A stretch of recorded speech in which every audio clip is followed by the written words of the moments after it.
All right. Obviously, take the Saturday film, make our corrections, make our adjustments. I do think our guys are excited to get back, obviously, into Big Ten play, get back here, back at home.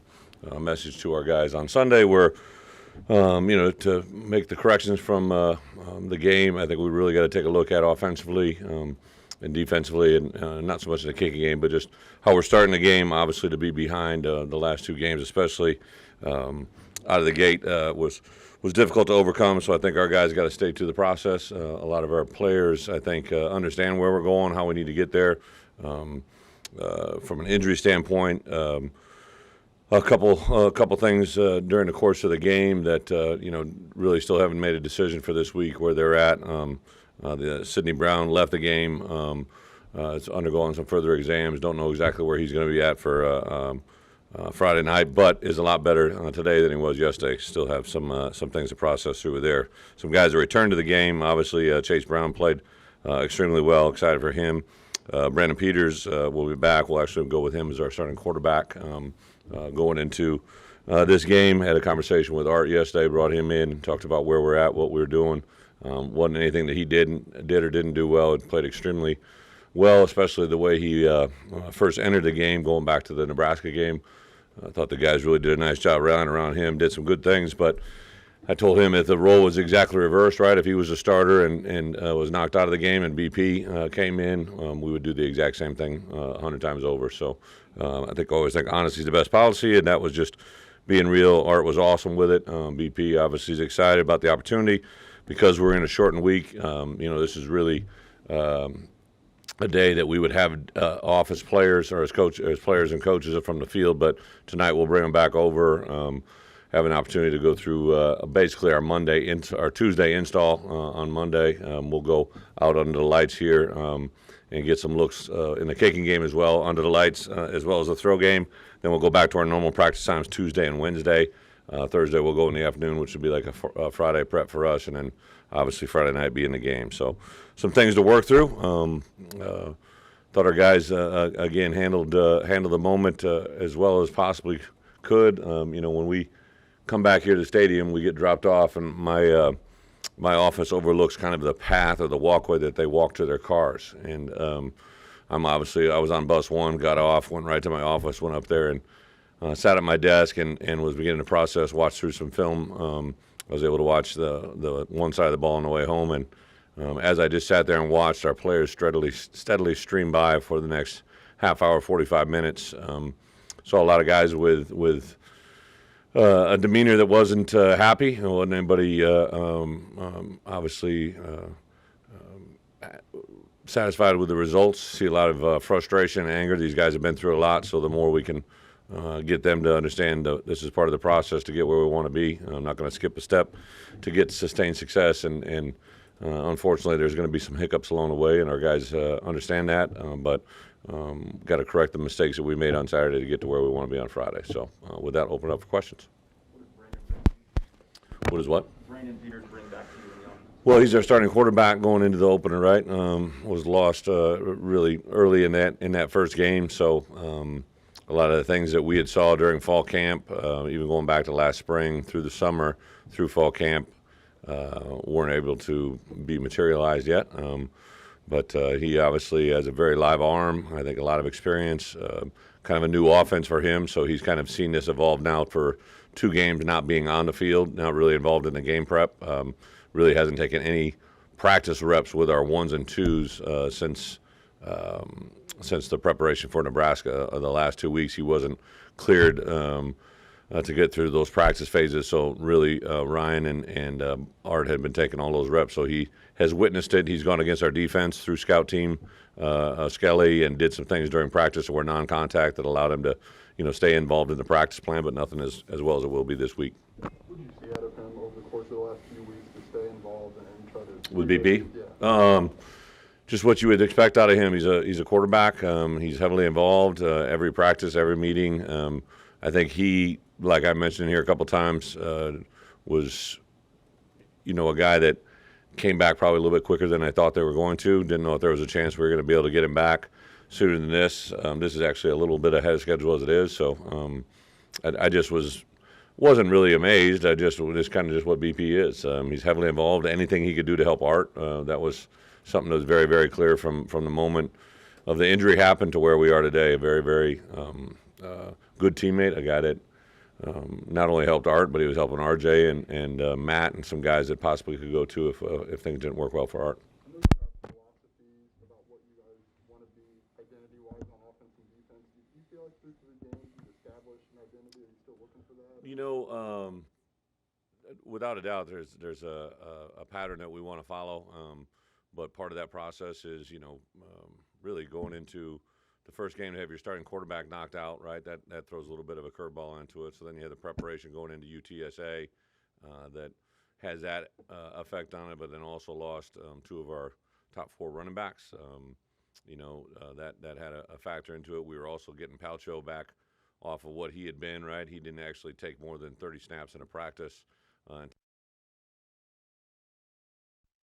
In a practice week after that, going into UTSA. So we had a lot of juggling with the offensive line as we did this past weekend, moving Julian back into guard, just kind of finding who our players are. I do think we sat down yesterday and took a look at, who our running backs are, who our tight ends are, who our wide receivers are.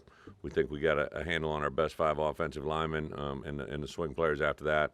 And that's hopefully going to help us continue to build that as we enter Big Ten play. When you look at those running backs, what have you liked out of Josh Mcrae in the last 2 games? Josh is a very talented player. He's a big back. He's obviously a little bit more physicality than anybody else we'd had on the roster. He's, comes from a part of the country that he just, naturally runs the ball extremely physical.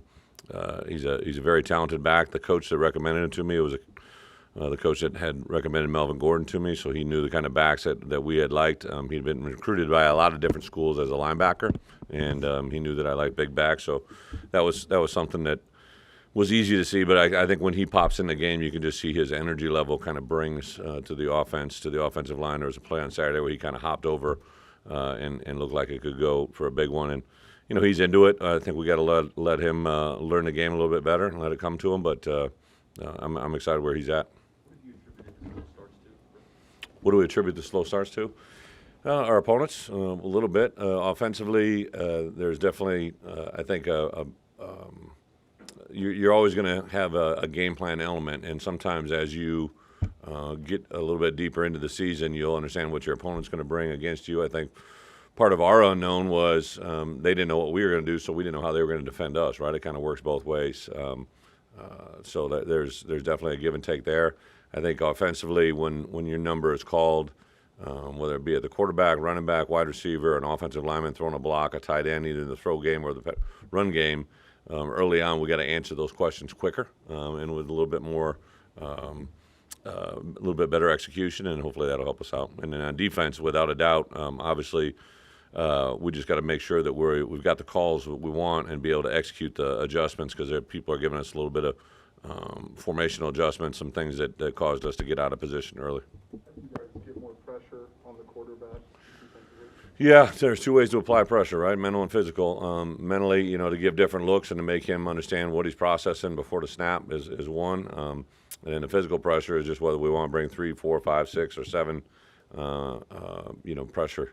A little bit of the game flow kind of plays into that. Also, what kind of quarterback you're facing.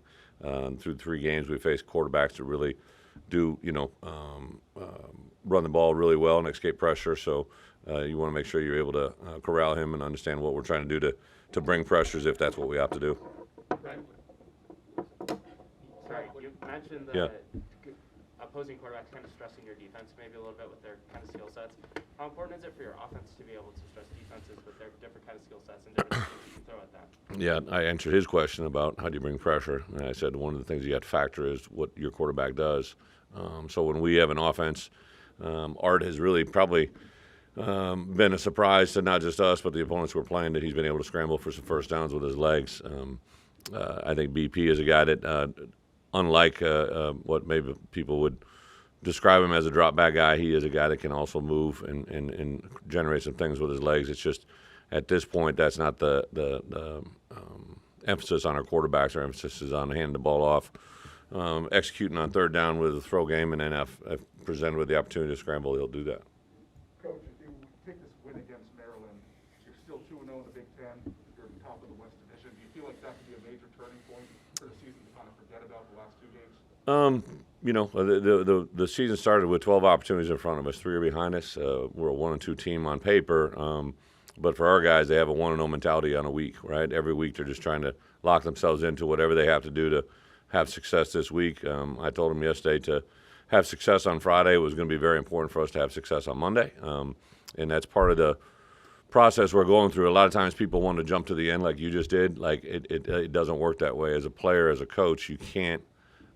If we were sitting here 3-0, I'd be saying the same exact thing. The problem is we aren't, right? So everybody wants to focus on the fact that we're 1-2. So in my previous experiences, when we've been 3-0, and in previous experiences have been 1-2, the fact that you focus on the week at hand is all that really matters. If you start trying to figure out where you're going to be at the end, if something hypothetically happens, you just wasted, some time in your life you'll never get back. So everything we do is about the preparation for Maryland. Today, to have a good practice tonight under lights is our only focus, and what that does to affect Tuesday will affect Wednesday, will affect Thursday, and then Friday. I know it's not the answer we always want, but that's the answer the football team has to go under. Does the compressed schedule this week actually help you do that? It is what it is. I think there's, everybody's going to always sit back and try to analyze whether it's good or bad. It's just what it is. Like, it's not what happens, it's how you react to what happens. When we were sitting there Sunday morning in a staff meeting, I told our guys, listen, it's 11 o'clock on Sunday, but really it's 11 o'clock on Monday in game week, right? So you're already 24 hours behind what you normally are. So had a Thursday night game when I was in college, I had Friday night games when I was in college as a head coach, and I had Thursday night games in the NFL that we played on Sundays, which is an absolute crazy turnaround. So kind of took the schedules of all those different looks and combined them into what we thought could give us the best chance to get ready for this Friday. What are some of the things you pointed out to your guys about Maryland? About Maryland? Yeah. Well, personally, because we haven't had a chance to meet with them today, we had a basic introduction to them on Sunday night. I let my 2 coordinators and the special teams coordinator take their respective side of the ball, but tonight we'll emphasize, obviously, offensively, a very dynamic quarterback that brings a lot to the throw game. They run the ball effectively. Very, very balanced on first down, almost 50-50, but you can look at some specific things within that number. Get the ball to the perimeter a lot to their wide receivers defensively, an advantageous group that has improved greatly from a year ago. They've had transition at both offense and defense as a coaching philosophy, and in special teams with Coach Zook. So there's a lot of newness to their team this year through those 2 games that hadn't shown up until this year. Luke, obviously, week 0, and then Daniel, week 1, kind of bigger games. But how do you get them both going at the same time within the offense? Who's that? Luke and Daniel, Luke Ford and Chris. Luke and DJ, they're both playing tight end, but we kind of use them both a little bit different. Tip is kind of the stopgap. Luke is a certain type of tight end that we've used on the line of scrimmage and off the ball as well. And then DJ has kind of been more of a movement guy. So both those guys, do a lot of different things. The game plan this week is going to have some carryover from what it's been in the first 3 games. But the biggest thing for us, especially at the tight end position, is to look how a team plays us and how we can most effectively use them. Talked about penalties, mental error, turnovers. Do you address the unsportsmanlike conduct penalty differently than you address other penalties when you do a review tape? Yeah, great question. So you guys have heard me say it. You just regurgitated it. One of the 3 biggest ways you can effectively lose games is penalties, mental errors, and turnovers. So turnovers were actually, even on the year. We had to even through the first 3 games. So we haven't gained an advantage or a disadvantage through that. I do think our guys were attacking the ball on Saturday, and I think we protected it fairly well. We gave up the fumble at the end with Chase and the interception at the end on the sideline. But the 2 areas we're really concentrating on, obviously, are penalties and mental errors. And the penalties, things are going to happen during the course of a game. It's a physical game. Every player that's played the game, you realize you get caught in an occasional situation. An offensive lineman might hold, a defensive player might have a face mask, but the post-snap or pre-snap, however you want to say it, the plays that happen before the ball is started play or after the ball is played, you just can't have them. You can't be tolerated. Unfortunately, we had 3 within a pretty quick span that accounted for 45 yards. We had 90 yards in penalty, and 45 of them came on 3 different plays that we're not going to be able to win many football games. That definitely got addressed. As a head coach, I can always address those things right when they happen, but usually I'm hot. They are obviously hot. They just had it, so it's usually never a great situation to learn from. So we took a deep breath. I addressed that individually with those players on Sunday, and pretty sure that won't be won't be something that at least those three, and hopefully our team won't do again. And then the big one is mental errors, right? When I asked a question earlier about slow starts, we just have had some things that we're not on the same page as players and coaches at the beginning of the game with mental errors, and we got to make sure when we make a call that they know how to execute it, and vice versa. That we as coaches have to have confidence in them knowing the plan. Are you talking about knowing your first 5 offensive linemen? Does that mean Doug? You have optimism that Doug will be good to go on Friday? There is nobody that's been ruled out from anything. Doug, actually, the week before was banged up and didn't get back on the practice field, I believe, until Thursday. Well, he practiced Wednesday a little bit, Thursday, and then Friday felt good. Was doing really well in the course of the game, and then had another injury. Doug is playing at a high level. Very intelligent player. Plays with great heart, great energy. He's a great communicator for us. So he definitely is a guy that has rubbed off on everybody in a positive direction, especially up front. You mentioned tackling on Saturday, and how do you address that? Short week, hard to go full contact in practice. Yeah, so when we entered fall camp, there was only 2 days that you could go, full scrimmages, and we kind of addressed at that point, like, listen, those are obviously going to be live scrimmage days, but how we practice and how we incorporate tackling drills during the course of the week don't really change whether it's a short week or a long week. Today we'll be in Spiders, so we won't be able to tonight, but tomorrow they'll have a tackling circuit. A lot of the tackles that we missed on Saturday really showed up uncharacteristically guys that had been pretty sure tacklers at that point. So I think it was kind of a frustration level for a lot of our guys that reverted back to some bad techniques, old techniques that definitely don't want to surface up again. I think we got to wrap up, tackle, run through, and not dive at people's feet. I think that'll be a good start. Watch film. What were the most concerning things defensively that stood out to you? Well, we can't give up free plays, right? So anytime that we just have a little simple formula, explosive plays are runs over 12 yards or passes over 20 yards, and they had 9 passes over 20 yards. You're not going to be able to. On the flip side, we had 4 offensive explosive plays. We had 2 runs and 2 passes, so we were even on runs, but they had 7 more explosive pass plays than we did. And if you have 4 or more as a defensive unit, it's usually a very, very bad sign of a possible defeat. It's been my experience that if you have 4 or more, that nothing good usually comes out of that, and they had almost double that. So we definitely have to look at, how those plays happen. It was a variety of different things. There was technique errors, there were mental errors, there were situations of plays that, had given us new looks and things that we hadn't seen before, and we just weren't able to identify them. And they, to my hat, they give them a lot of credit. They ran a throwback to the quarterback. We hadn't practiced that one, right? So they were opportunistic with the times that they threw in a couple glitches, and their tight ends made some big plays over the middle that were big. We're going to ask you in a couple of weeks, how is your vaccination status? Are you guys fully vaccinated now? Yeah, we're 100% vaccinated. I think we've been 100% vaccinated for probably 3 weeks. We're working the way through the season. Are you happy, obviously, that there hasn't been any COVID issues? If you had any COVID issues? Yeah, we've been obviously most of our stuff, obviously, practice is outside, but when we're indoors in a building, I've asked a lot of our guys to just be very cautious when they're outside of this. We just still haven't let parents back into our hotels when we're on the road or when we're at home games here, so we're going back to some of the same policies they had in the past. But yeah, I think our guys have really been conscientious of it. To get everybody 100% vaccinated was a big step in the right direction, and then I think they're being cautious about how they spend their time away from the game of football as well. You talked about those explosive plays. Deuce Spann seems like a guy that's been making those for you guys. Yeah. Do you think he can continue to have that kind of success? Yeah, Deuce is an explosive player. Had a little package set up for him last week. He obviously connected early on that on the first touchdown, but unfortunately then he was kind of limited in the rest of the day. But he should be back 100% full go with us.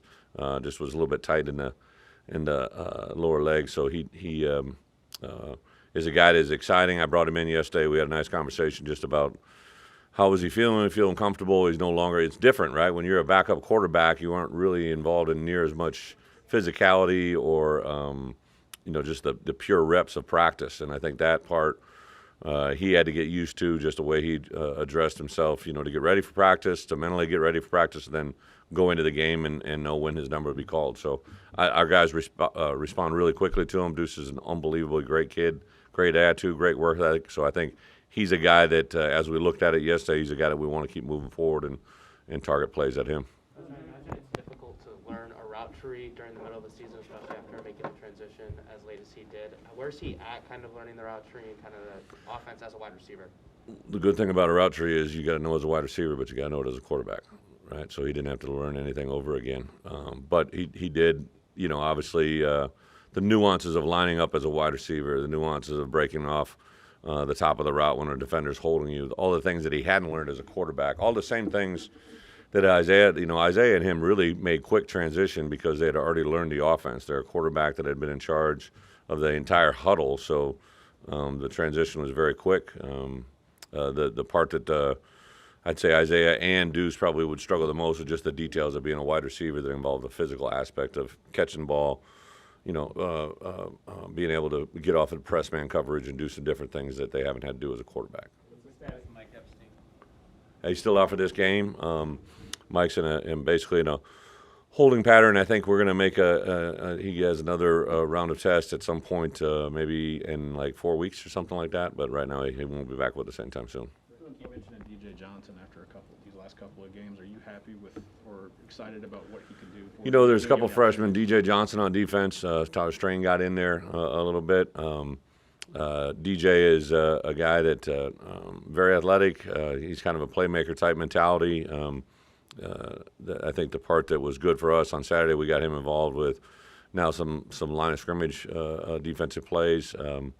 And I'm excited where he can go because he's very very coachable. He's long. He's athletic. He's twitchy. He's got a lot of the characteristics we're looking for. Is there an update on the waiver status for Alec Bryant? No, still in a holding pattern on that as well. Jake had the 4 fumbles. Jake had the 2 forced Yeah. fumbles. Is there? I know it's technique involved, but is it also like just a Jake thing? I don't know. How do you, assess it? Yeah, it was interesting. I saw a stat go out on Jake's jump up in the Big Ten overall standings, and the guy at the top of the standings was a guy by the name of Chris Borland that I recruited at Wisconsin, who had 0 scholarship offers when we offered him. But when you were around Chris, he just naturally found the ball all the time. It didn't matter if it was a run game, pass game. A lot of times, a lot of people just be standing there and he just go whack the ball out, right? And as soon as I got here, when I put the film on, I literally said to myself, when I saw Jake make play after play on the ball, I'm like, this is exactly what I saw with Chris. And going to this past game, we knew that was going to be a point of emphasis, and Jake buys into that 100 times over. I think the first one he caused on Saturday, he actually hit him so hard the ball just flew out of bounds. You're not going to be able to judge where a ball's going to go when you get it out or strip it out. But Jake's usually when you're going 100 miles an hour and going full speed, things like that can happen, and that's exactly what. But he does have a little knack. You'll see certain players, especially in the NFL, just give a punch on the ball or a swipe on the ball or know to come over it rather than come under it. He's got a lot of those innate qualities that are really easy to see. Good. Thank you.